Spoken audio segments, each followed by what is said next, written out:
Kikita yung kamay mo. Yan. Tangin na. Ano tayo mo ako magano? Pwes ko na maganda.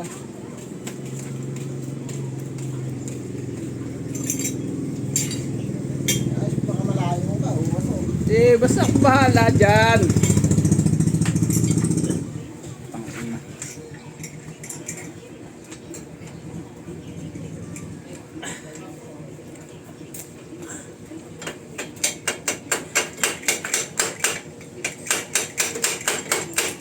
Ayan po ang aking kumparing welder. Kumita lang ng pera, lahat ng klaseng hirap kakayanin.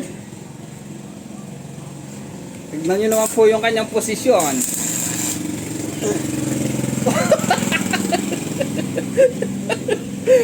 Huwag kang hihiga pare, tuwad lang. Ayan po, makikita nyo po.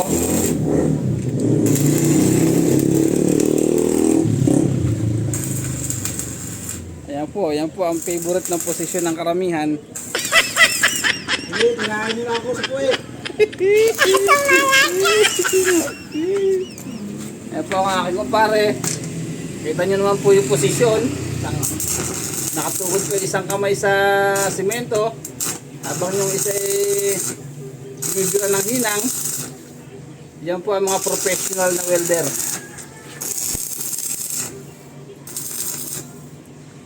Kita nyo naman po, hindi kaya ng iba yan. Sila ang nakakagawa niyan, bukod tangi.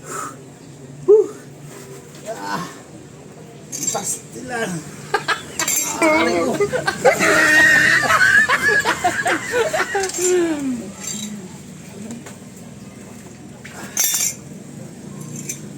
Kahit mahirap. Itiisin na lang. Sabita lang. Ito nyo naman, panis na panis. Hindi na malwa na dito.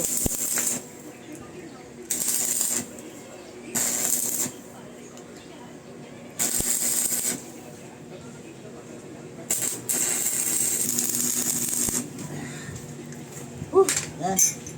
Pwede na mag-ikot yung tubig niyo. Ito naman po, maapoy-apoy pa.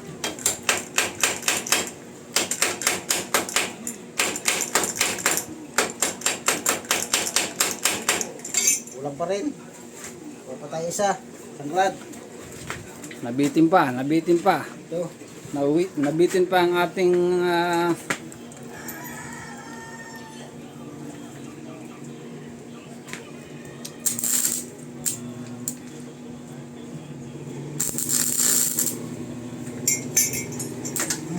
baon. Ikit. Ito nyo naman, para nakakipag-iskrimahan pa.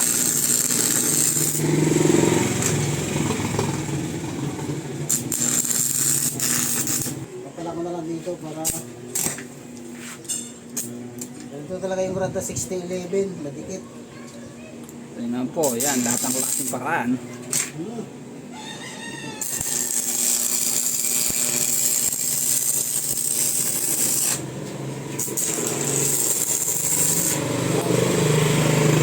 Papala ko na siya para madikit. Ayan na, naiwan na. Ganyan po talaga yung rod na 6011, madikit. Dapat ano 60-11. Right. Yun po, narinig nyo, 60-11 daw ang kailangan. Wag yung ano, wag yung 60-11 kasi 60-11 na rad. Dumidikit pag hindi ka marunong, malikot ang kamay mo, higupin agad. Kaya huwag kayong gagamit ng 60-11 sa mga eksperto lang yan, sa mga magagaling na welder. Yun, narinig nyo po. Kailangan lang gamitin nyo 60-11. Right? Iumpang natin yung rat itong natira, wag na. Ayun na pala. Okay na yan. Ayos na. Okay, hanggang dito na lang. Maraming salamat. Okay. Kita-kita na lang tayo sa mata. Ay, nagpagawa oh. Parang si Ruby Diaz lang ha.